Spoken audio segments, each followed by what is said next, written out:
Olá, eu me chamo Paulo Souza, sou professor de genética da Universidade Federal Rural de Pernambuco.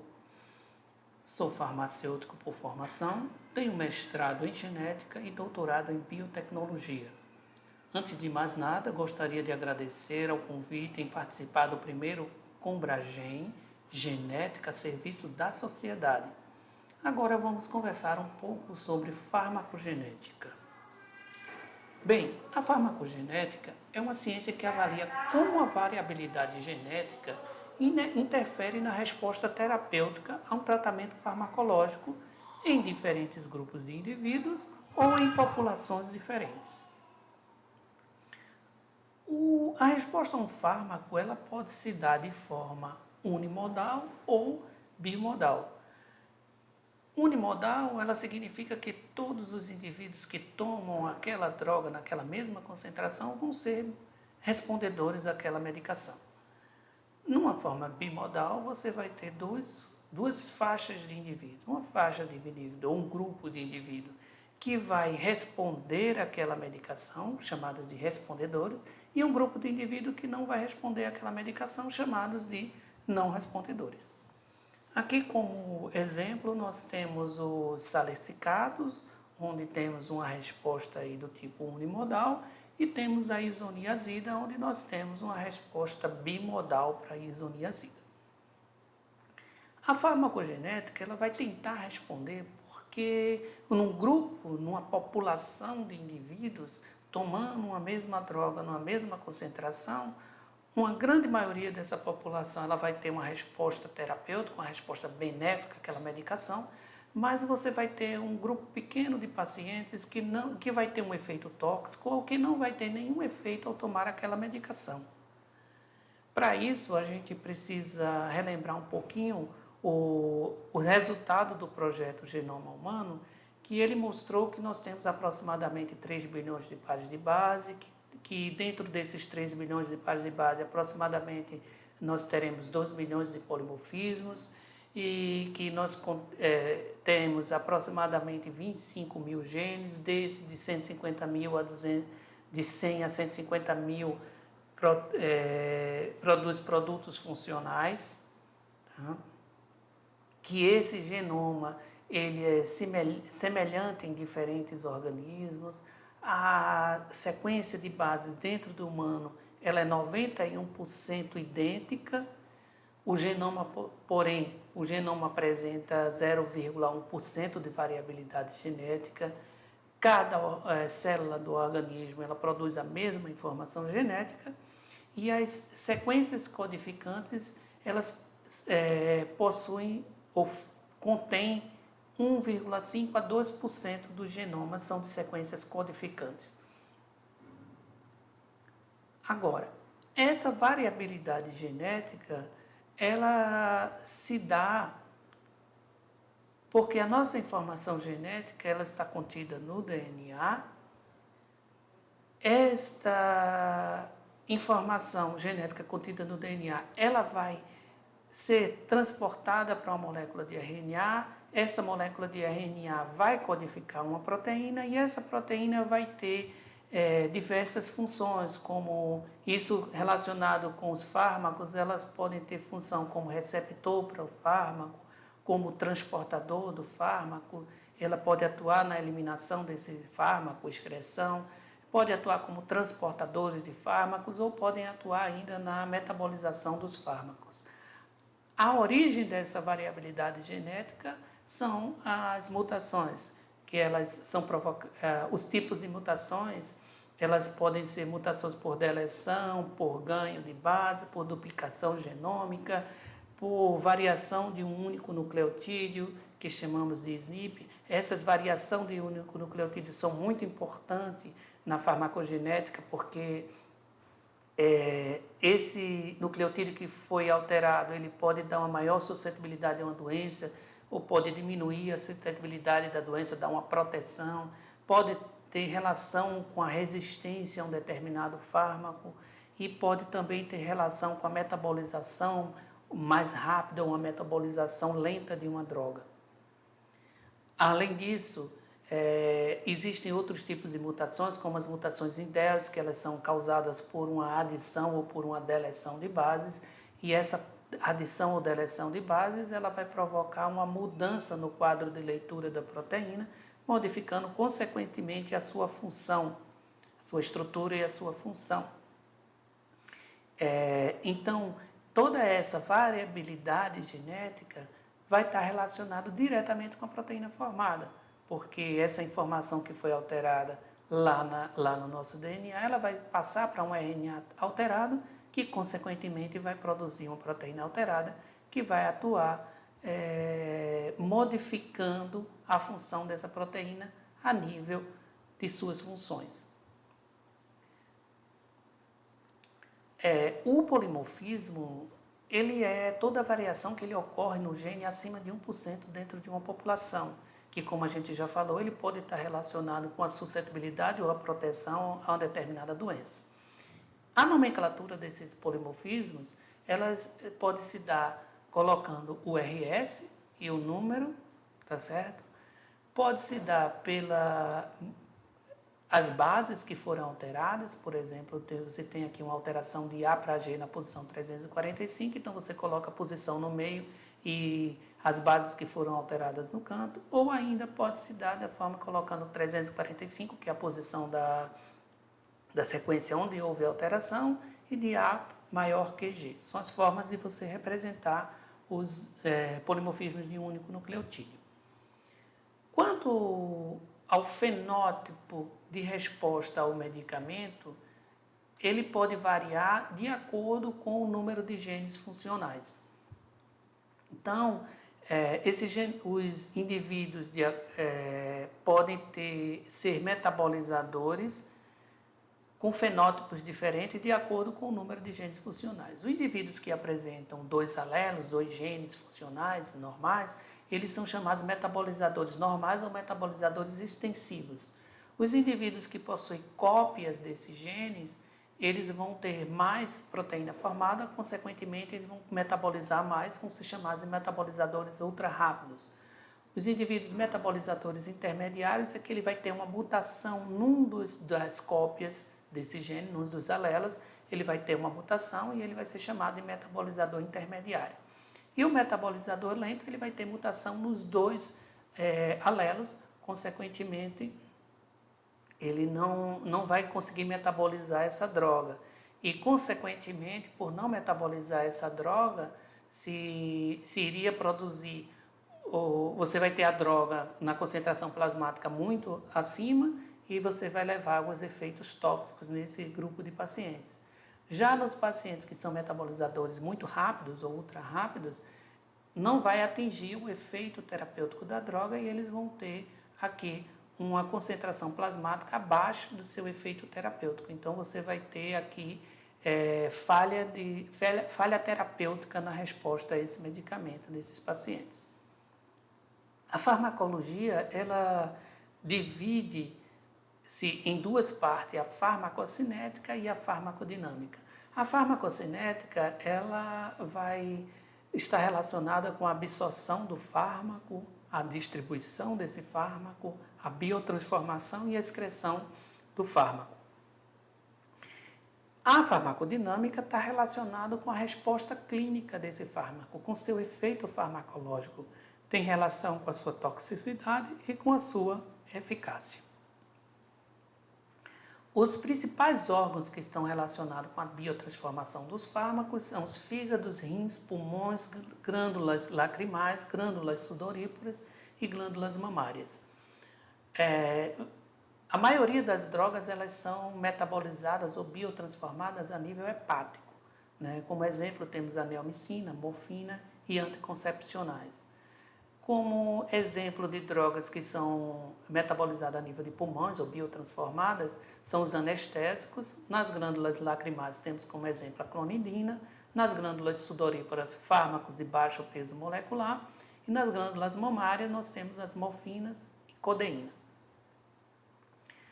A biotransformação dos fármacos ela se dá em 2 fases, reação de fase 1 e reação de fase 2. Em ambas as fases ocorre modificação funcional nessas drogas. Então, na fase 1 há uma introdução de um grupo funcional à droga, na fase 2 a adição de outro grupo funcional às drogas. As reações que ocorrem para a adição desses grupos funcionais da fase 1 são a oxidação, a redução e a hidrólise. Como oxidação, exemplo de proteínas que fazem oxidação, você temos as proteínas na DPH citocromo C redutase, as enzimas do citocromo P450, que são as conhecidas como CYP, CYP1A, CYP2A, AF, CYP3A e assim por diante. São várias proteínas desse complexo do citocromo P450 que são muito polimórficas. Outro tipo de reação que ocorre é a reação de redução, como a CYP2A2, e reação de hidrólise com ésteres, que ocorre em ésteres e amidas. Eles vão produzir um composto mais polar, que na maioria das vezes vão precisar de novas reações.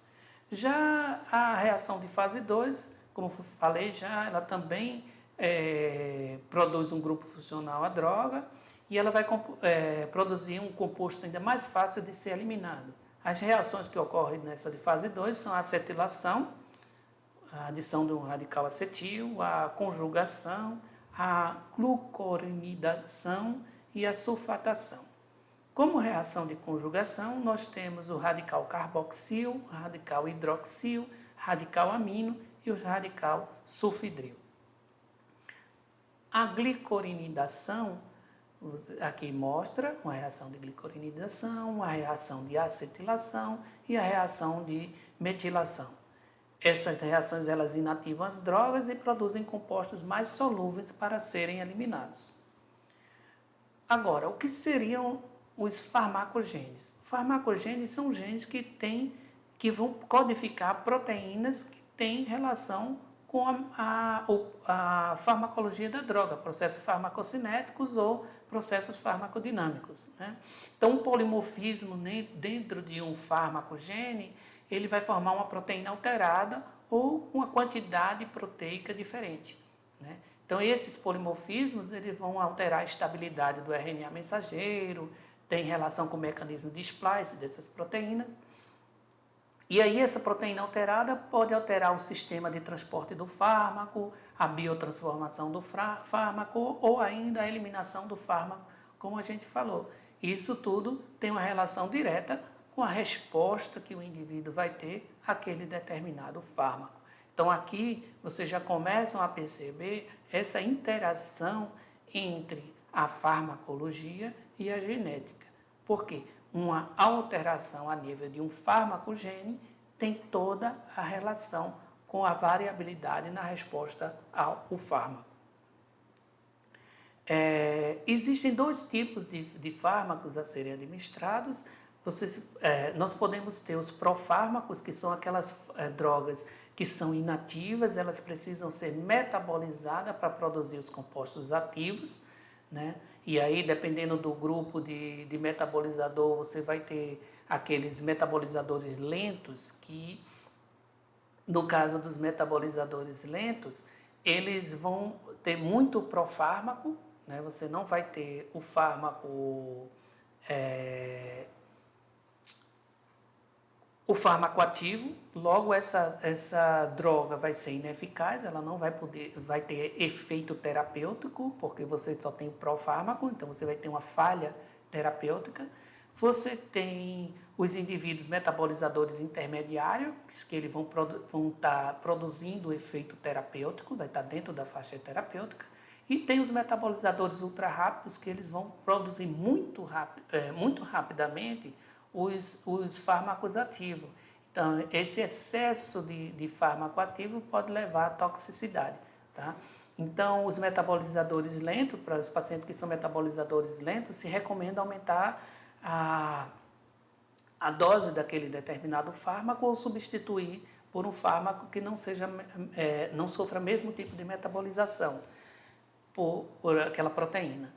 E um metabolizador ultra rápido, por outro lado, se recomenda aumentar a dose desse fármaco para que ele possa atingir o seu efeito terapêutico. No caso dos fármacos que já são ativos, fármacos ativos, a metabolização deles vai levar a metabólitos inativos.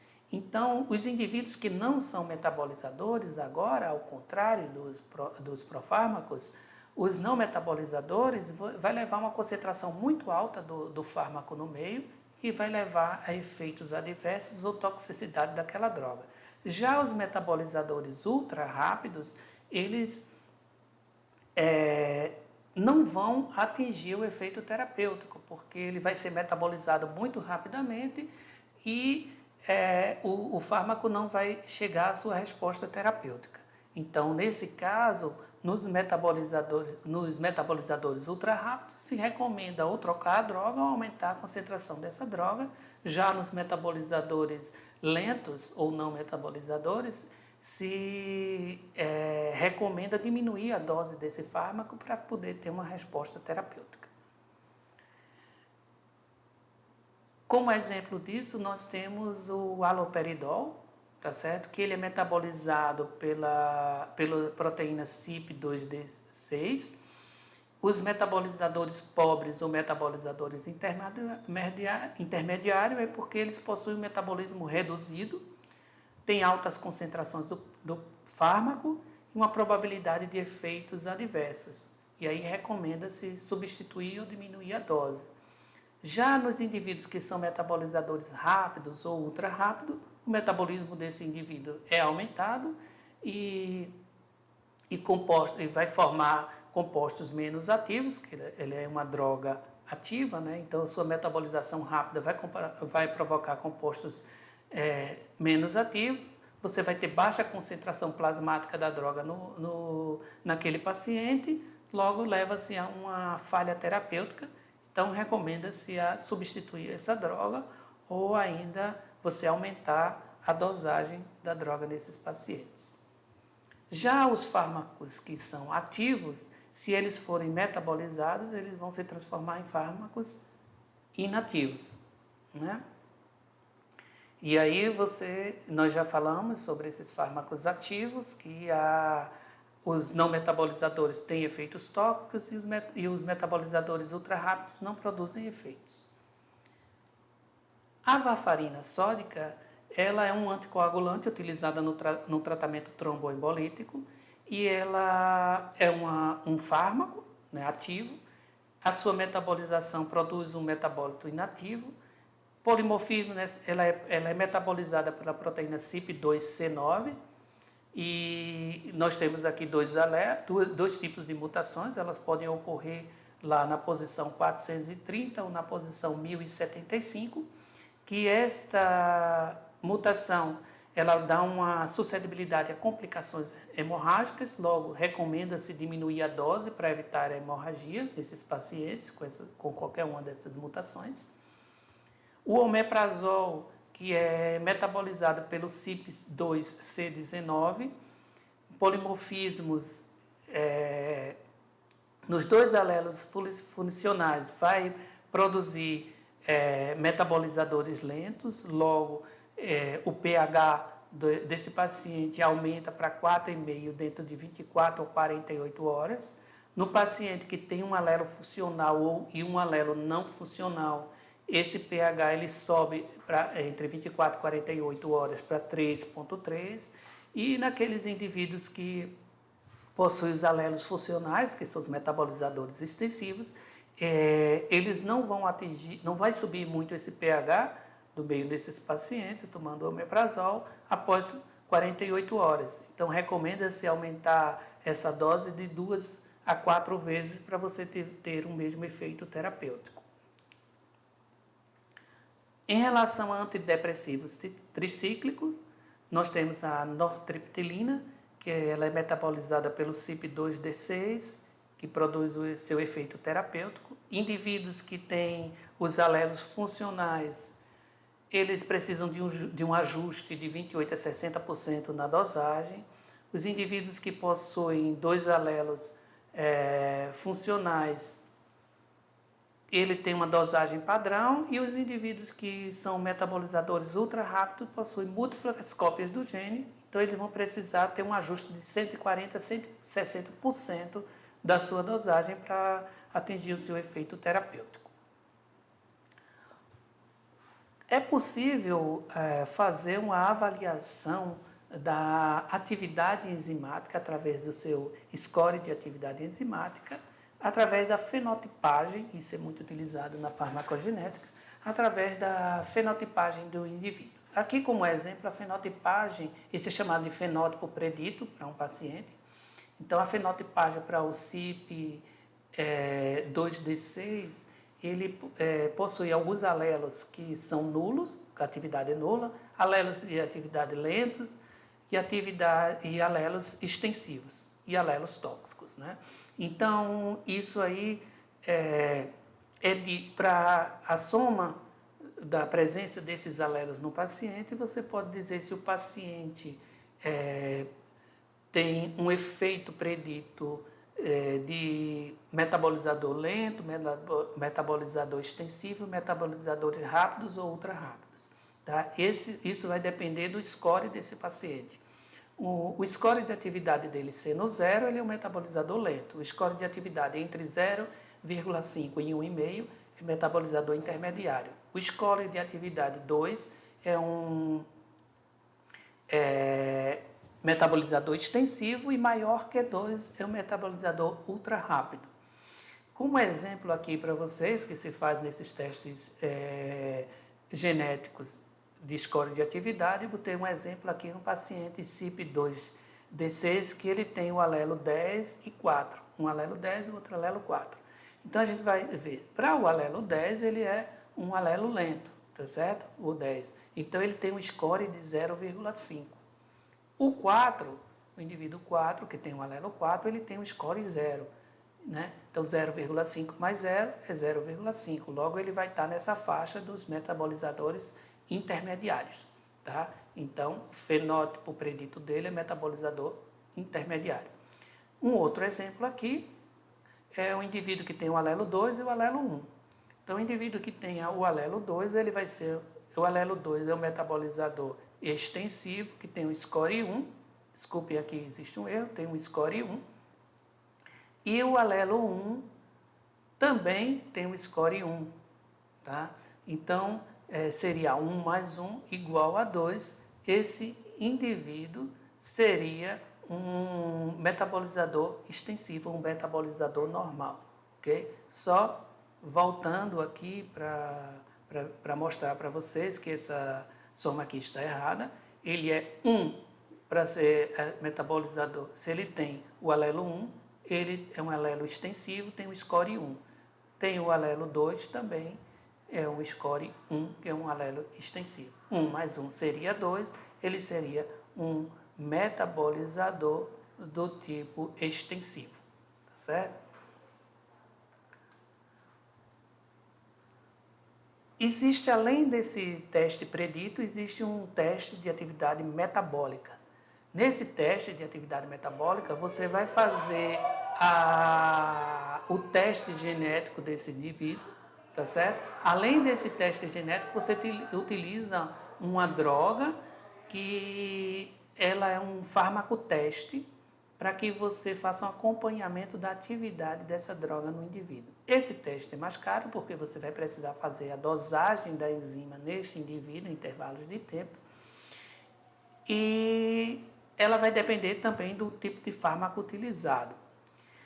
Por que se faz esse tipo de teste metabólico e ele é mais exato? Porque a atividade de uma enzima ela não depende apenas do polimorfismo genético, ela tem fatores que alteram a atividade da proteína, como a idade, o sexo, o fato do indivíduo ser tabagista ou faz uso de álcool, entre uso de outros medicamentos que podem interferir na resposta dessa droga, a presença de doenças pré-existentes também pode fazer com que varie a atividade dessa proteína. Então, o indivíduo, se você fizer só um teste predito e na hora de ter o efeito fenotípico no paciente, você vê um efeito diferente, porque pode ter algum fator que interferiu no metabolismo do fármaco. Na maioria das vezes bate, mas pode acontecer de não bater o efeito predito do efeito metabólico. Para terminar a nossa palestra, eu coloquei aqui um artigo que nós publicamos com um aluno meu de mestrado, onde nós estamos trabalhando a farmacogenética na doença de Parkinson. Nós sabemos que a doença de Parkinson é uma doença neurodegenerativa, tá? Que ela se dá principalmente por diminuição no nível de dopamina a nível cerebral. E a principal droga utilizada para o tratamento da doença de Parkinson é a dopamina, né? E a dopamina, por ela ser uma droga muito metabolizada, tanto a nível periférico como a nível de sistema nervoso central, ela é rapidamente metabolizada por enzimas que degradam a dopamina. Ela é administrada na forma de um precursor, que é a levodopa, tá certo? A levodopa ela vai ser metabolizada posteriormente em dopamina. Então, é administrado levodopa, que pode ser degradada tanto pela proteína CONT quanto a proteína MAO, mas ela ultrapassa a barreira hematoencefálica, tá? E aí ela vai ser transformada na dopamina, e essa dopamina vai ser transportada dentro das vesículas sinápticas para a fenda sináptica, e dessa fenda sináptica ela é transportada para um neurônio pós-sináptico, né? E esse excesso de dopamina ele pode ser recaptado aqui pelo transportador de dopamina, proteína transportadora de dopamina, chamada DAT, e elas vão ser também metabolizadas em células da glia e em astrócitos, tá? Bem, nós avaliamos se polimorfismos nesses genes MAO-B e no gene CONT, que são nos genes que codificam as proteínas MAO-B e CONT, que têm uma relação com a metabolização da dopamina, eles teriam relação com o tratamento farmacológico do paciente. Para isso, o que é que nós fizemos? Nós pegamos 162 pacientes com a doença de Parkinson e dividimos esses pacientes em 2 grupos, de acordo com a concentração de droga utilizada. Um grupo 1 eram os pacientes que tomavam menos de 600 miligramas por dia, isso deu aproximadamente 76 pacientes. E no grupo 2 eram os pacientes que tomavam doses altas, mais de 600 miligramas por dia de levodopa, tá? E inicialmente, nós verificamos se essa concentração da droga tinha relação com as características clínicas do paciente. E nós vimos que ela tem relação com aqueles fatores genéticos que podem estar relacionados com o metabolismo da droga, ele tem relação com a idade, com o sexo, com a duração da doença, né? Então, quanto mais tempo de doença, ele mostrou que a tendência de que os indivíduos tomem maiores doses de droga, quem tem mais tempo de doença. Em relação à idade no início da doença, os indivíduos mais jovens, que tiveram doença mais precoce, né? Eles tomavam maiores doses da doença. Além disso, nós observamos que esses indivíduos que tomavam inibidores de CONT, que é a enzima metabolizadora de dopamina, eles também tomavam maiores doses da droga. Além disso, nós verificamos que polimorfismos nesse gene, por exemplo, polimorfismo de G para A, os indivíduos que são metabolizadores mais lentos, que é o polimorfismo de G para A, o A é o metabolizador mais lento, eles possuem uma tendência maior a apresentar discinesia, que é um efeito adverso à administração, efeito adverso que alguns pacientes adquirem após um período prolongado do uso de dopamina, tá? Entre 4 e 6 anos. Então, alguns pacientes podem desenvolver sintomas motores, como discinesia e flutuação motora, e nós verificamos que os metabolizadores lentos, tanto para a enzima MAO-B, que é o AA, quanto para a enzima CONT, o LL, eles têm uma tendência maior em desenvolver discinesia. Como perspectivas da farmacogenética, nós podemos dizer que devem ser considerados os efeitos de determinados genótipos na farmacocinética e na farmacogenômica de um medicamento. Nós não podemos acreditar que todos os pacientes que vão tomar uma determinada medicação, eles vão ter o mesmo tipo de resposta farmacológica. Então, é bom se conhecer quais são o tipo de metabolizador em cada grupo de paciente para que você faça um ajuste da dose de acordo com o paciente. Ela é uma ferramenta muito útil no desenvolvimento de novos fármacos, exatamente para você evitar que alguns fármacos que estão sendo desenvolvidos, eles sejam já eliminados durante alguma fase do seu desenvolvimento, porque apresentou efeitos tóxicos, mas a gente precisa ver em que grupo de indivíduos apresenta o efeito tóxico, e aí você pode eliminar esse grupo de indivíduos de tomar essa medicação. E com isso você evitaria reações adversas em grupos de indivíduos tendo a mesma concentração de uma droga, né? Se a gente conhece o perfil farmacogenético do indivíduo. E com isso você tem uma redução no número de doentes que podem participar de um ensaio clínico, né? Se você já conhece o perfil genético do paciente, você já vai poder dizer qual o grupo de pacientes que podem participar de um determinado ensaio clínico ou não. Aqui, para finalizar, eu estou mostrando para vocês alguns sites ou websites de farmacogênese, o Pharmavar e o farmgkb.org, que são fármacos que já vão mostrar alguns farmacogêneses que são já conhecidos e que estão relacionados com o metabolismo de diversos fármacos. Nós ficamos por aqui, muito obrigado pelo convite e até uma próxima.